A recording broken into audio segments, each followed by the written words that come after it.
경제신문 읽어주는 여자 2020년 4월 3일 금요일 경제뉴스 1. 한 가구 건보 가입자 많아도 재난지원금 받을 수 있나요?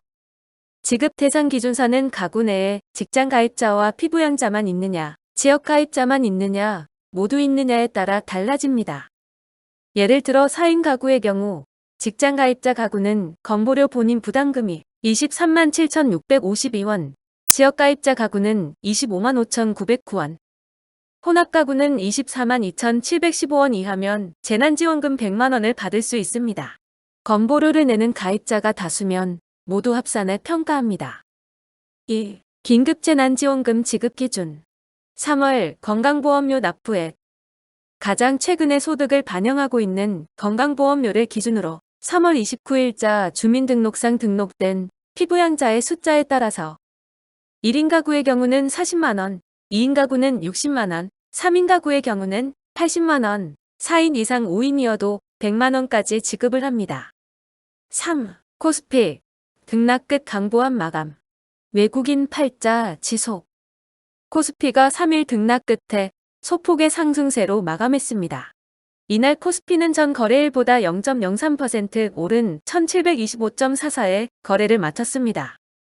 유가증권 시장에서는 개인이 3,495억 원어치를 순매수했습니다.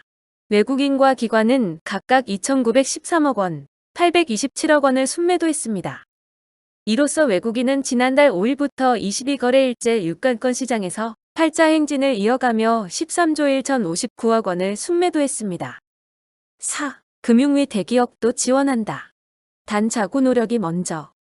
정부가 코로나19로 피해를 입은 대기업에 대해서도 지원하되 먼저 자구 노력이 선행돼야 한다는 뜻을 다시 한번 밝혔습니다.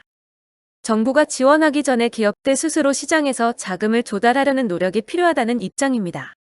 5. 대기업, 정부 지원보다 시장 자금 조달이 유리 금융위. 금융위원회는 3일 은성수 위원장 주재로 시장점검 회의를 열고 지난달 제2차 비상경제회의에서 확정한 기업 금융지원 방침을 재확인했습니다. 100조 원 규모 민생금융안정 프로그램 지원 대상에 대기업도 포함됐지만 우선은 내부 유보금이나 가용자산을 최대한 활용하라고 안내했습니다. 이는 정부 지원 프로그램이 금리나 보증료일 만기 등에서 시장보다 좋은 조건을 제시하기 어렵다는 뜻입니다. 6. 원달러 환율 2.6원 상승해 1230.9원 마감 30일 서울 외환시장에서 원달러 환율은 전거래일보다 2.6원 오른 1230.9원에 거래를 마쳤습니다.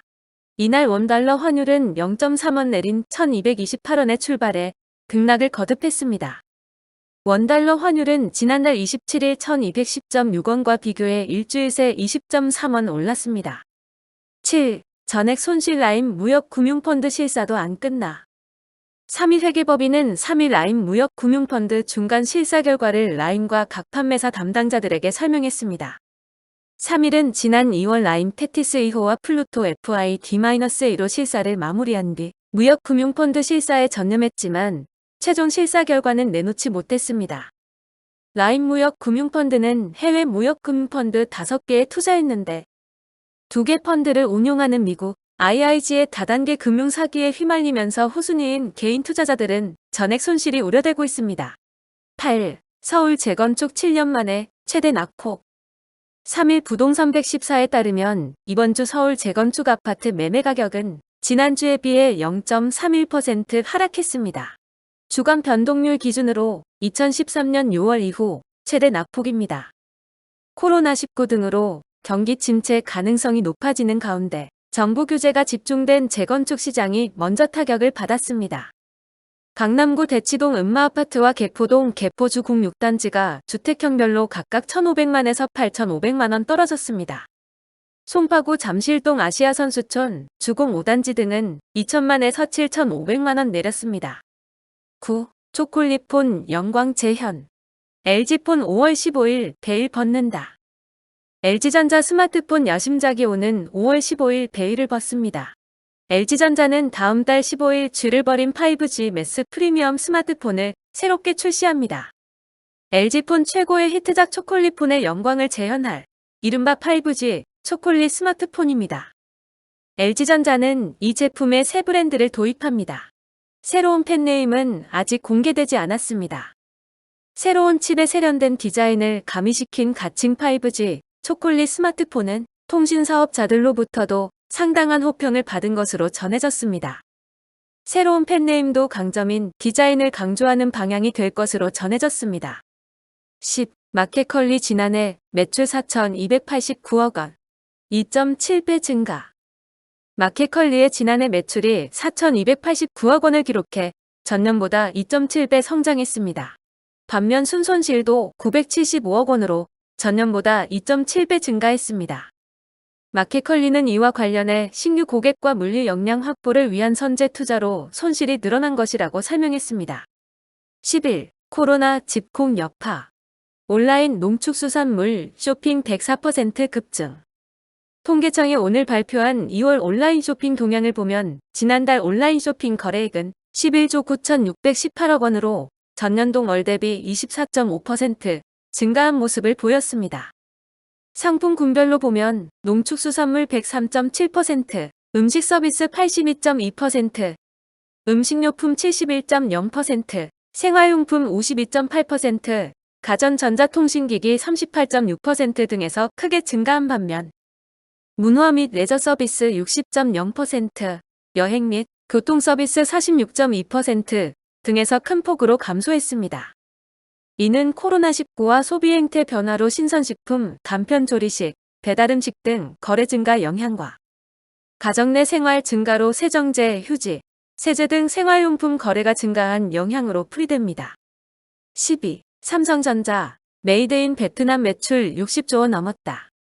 이일 삼성전자에 따르면 스마트폰을 생산하는 베트남 타이융 우엔성 생산법인의 매출은 32조 8,320억 원으로 전년 대비 16% 증가했습니다. 또 다른 스마트폰 생산기지인 박린 생산법인은 전년 대비 4% 증가한 22조 3,508억 원의 매출을 기록했고 가전을 만들고 판매하는 호찌민 가전복합단지도 전년 대비 17% 늘어난 4조 9,343억 원의 매출을 달성했습니다. 이들 세 개 법인의 매출액 합계는 60조 1,170억 원에 달합니다. 지난해와 비교해 11% 성장했습니다. 13. 국내 연구진, 세계 최초 나노 입자 촬영 기술 개발. 삼성 미래기술 육성 사업이 지원한 기초과학연구원 나노 입자 연구단 박정원 연구위원 연구팀이 세계 최초로 나노 입자의 3차원 구조를 0.02나노미터의 정확도로 분석하는 데 성공했습니다. 연구 결과는 학계에서 난제로 여겨졌던 나노 입자의 표면 구조와 변화 요인을 규명한 성과를 인정받아 세계적인 학술지 사이언스 3일자 표지 논문으로 선정됐습니다. 14. 국제유가 폭등하자 정유주 들썩. 국제유가가 폭등하면서 정유주가 상승세를 나타내고 있습니다. 3일 오전 10시 50분 현재 흥구석유는 전일 대비 15.53% 오른 7,590원에 거래되고 있습니다. 같은 시각 중앙에너비스, S-오일, SK이노베이션도 상승세입니다. 이날 유가 폭등은 도널드 트럼프 미국 대통령이 사우디와 러시아의 감산 합의 가능성을 언급한 데 따른 것으로 풀이됩니다. 15. 한은 비은행 대출 앞서 증권사 경영조사할 듯. 한국은행이 금융시장 안정을 위해 증권사 등 비은행 금융기관 직접 대출이란 새로운 카드를 꺼내 들었습니다. 현행 법상 한은은 대출 대상에 경영조사권을 행사할 수 있습니다. 이에 한은이 증권사에 대한 경영실태 조사에 나서는 첫 사례가 등장할 가능성이 커졌습니다. 문제는 한은이 우량한 곳만 골라 자금을 빌려줄 경우 당장 돈이 급한 증권사 등 비은행 금융회사들은 소외당할 수 있다는 점입니다. 16. 채권단, 두산중공업의 인력 파견, 구조조정 곡기죄너. 3일 산업은행과 수출입은행에 따르면 최근 두 은행은 두산중공업 업무를 담당하는 조직을 재정비한 데 이어 다음 주 두산중공업의 경영자문관을 각각 한 명씩 파견하기로 했습니다. 산은과 수은 모두 파견 이유로 지원자금 관리를 위한 것이라고 설명하고 있지만 업계에서는 본격적인 자율협약이나 워크아웃에 들어가기 전 경영자문관을 파견하는 것은 상당히 이례적이라는 평가입니다. 17. 아시아개발은행 올해 한국 성장률 1.3%. 아시아개발은행은 코로나19 여파로 올해 한국의 경제 성장률 전망치를 2.3%에서 1.3%로 1.0%포인트 낮췄습니다. 지난해 12월 아시아개발은행은 한국의 올해 성장률을 2.4%에서 2.3%로 하향 조정했는데 넉 달 만에 재차 1.0%포인트를 추가로 내린 것입니다. 18. 랩지노믹스 미국 메릴랜드주의 코로나19 진단키트 공급. 랩지노믹스는 지난 2일 메릴랜드 주 정부로부터 주문서를 접수하고 메릴랜드 주 정부의 지정 협력업체인 JKICT에 진단키트를 납품합니다. 판매 금액은 약 80억 원으로 전년 매출액 대비 24%에 해당하는 금액입니다. 19. 항공업계 자구책만으론 생존 불가. 정책자금 신속 지원을. 3일 항공업계에 따르면 한국항공협회는 이날 국토교통부와 기획재정부, 금융위원회 등의 이 같은 내용을 담은 항공산업 생존을 위한 호소문을 발송했습니다. 협회는 이와 관련 항공사와 임직원은 위기 극복을 위해 유무급 휴직, 자발적 급여 반납 등 모두가 고통을 분담하며 뼈를 깎는 노력을 하고 있으나 코로나19는 우리 항공산업의 기반을 붕괴시킬 정도로 강력하다면서 이어 협회는 전체 항공사에 대한 무담보 저리대출 확대와 채권에 대한 정부의 지급 보증 등 대규모 정책자금 지원 확대는 물론 항공기 재산세 면제 등 각종 세금 감면이 절실하다고 강조했습니다. 20. 소상공인들 배달의 민족 새 수수료 정책, 일방적 요금 인상. 소상공인연합회는 오늘 논평을 내고 배달의 민족이 수수료 제도를 정액제에서 정률제로 바꿨다며 금액에 제한이 있는 정액제와 비교해 매출 규모에 따라 수수료가 기하급수로 증가하는 정률제는 소상공인들에게 큰 부담이 될 것이라고 주장했습니다.